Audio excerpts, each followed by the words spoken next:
Само едно објаснување. Значи, кога ја споменав за стареноста, сите ние сме сведоци дека многу пати субјекти на кои што се однесуваат застарените предмети не се обични граѓани, туку се луѓе, иако тоа не мора да значи, невидливо е можеби, многу често, се луѓе кои се бивши или сегашни политичари, луѓе со мок и слично. Зошто го кажав јас ова? Како што имаме анализа, а ќе имаме оделение за анализа, може да имаме графа каде што ќе видиме во кои судови,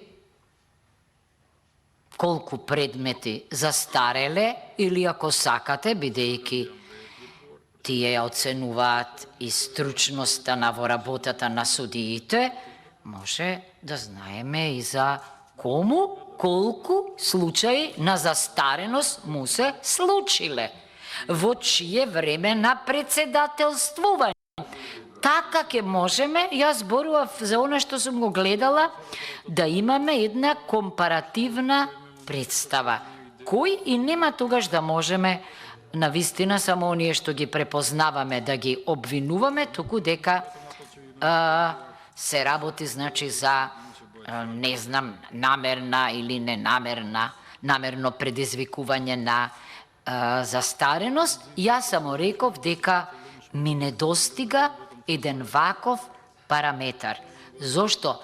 Бидејќи ако се повторува застареноста кај некои суди или во некои судови, судскиот совет може да превземе и некои мерки. Значи, ако е намерно одолговлекувањето на постапката за да дојде до застарување. Што друго сакав да кажам? Велите дека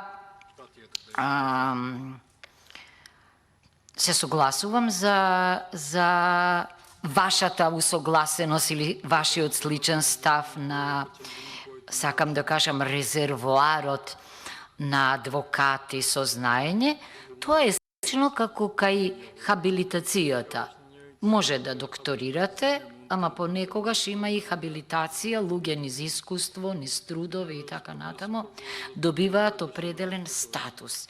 Јас само кажувам што е компаративното искуство.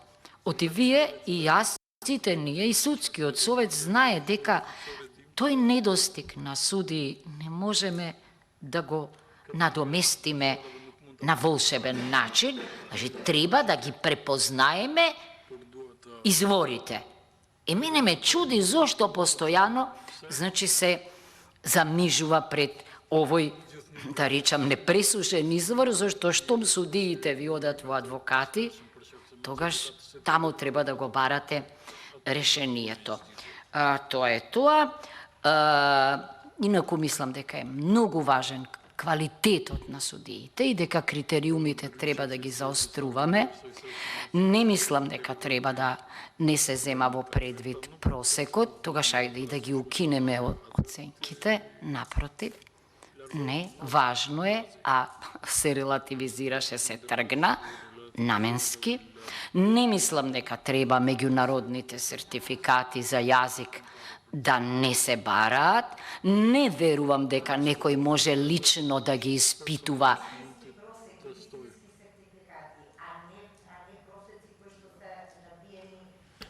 Ве молам. Па видете, не сум јас во прашање, добро е тука, затоа има и градација на универзитетите секаде, во Германија само од државните, во Франција исто така, не се вреднуваат сите исто, меѓутоа не можеме ние заради тоа да го тргнеме просекот, од идејата е да стимулираме ученици да учат, да студираат, да знаат. А не, како ќе оцениме? Не, тоа не. Тоа беше наменски, бидејќи потоа осамна во судовите, осамна една група, не сакам да споменувам, не е моментот и денот имиња, ама токму оние кај кои беа откриени фалсификувани сертификати за познавање на англиски јазик, замислете да почнете судска кариера со кривично дело е тоа, фалсификување и со неморален чин, интересна работа, но не беа тоа повторно лица кои не ги познаваме, туку лица чии родители можеме. Татковци и деца, како кај Тургенев. Ако не ставиме крај на тоа, значи јас сум за просек, јас сум за сертификати, јас сум, нема проблем да има елемент и на усмено, но никако не јазик некој да испрашува, и тоа е дискреционо овластување на тројца, четворица кои потоа ќе оценуваат дали некој знае јазик или не знае, па ќе се соочуваме со многу чудни нешта. Зошто е ова важно? Многу ретко нашите судии цитираат пресуди од Страсбур. Многу ретко се повикуваат на пресуди од други судови. Многу ретко на пресуди на Судот на правдата во Луксембург, што е многу важно, зашто така ние ќе ја европеизираме и професијата, и праксата, и стандардите, и ќе станеме како што ги учиме студентите. Од кога постои и европско право, и европско уставно право. Значи, мораме тоа да инсистираме на најдоброто. Зошто? Заради независноста.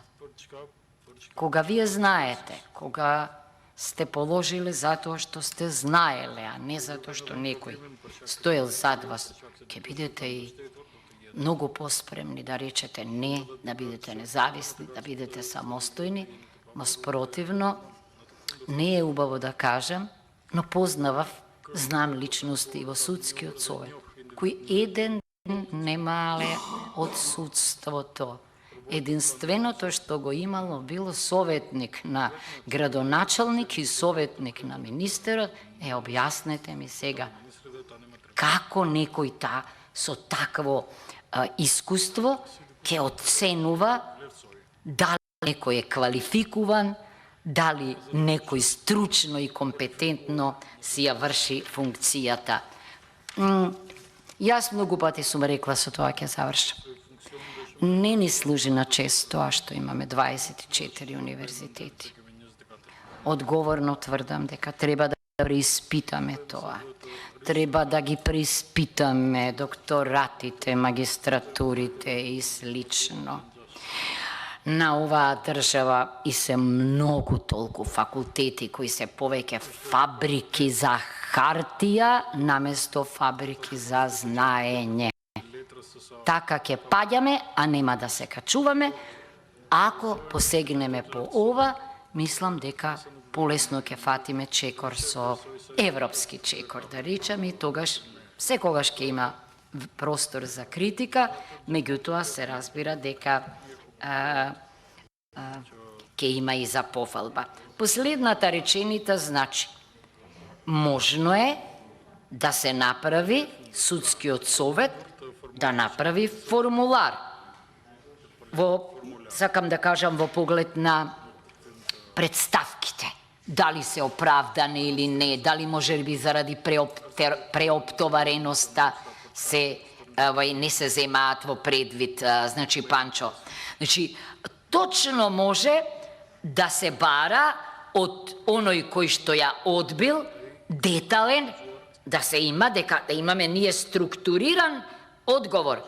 Кои аргументи, зошто е одбиена, кои се причините, за да може да има материјал судскиот совет, па да направи исто така споредба, така, значи, ќе може, ако нема детални аргументи, образложенија, тоа да го земе и за основ за повикување на некаква одговорност. Знам дека тоа постои во многу судови и во многу држави, не мора да постојат судски совети, но јас верувам дека е тоа исто така важно. Благодарам.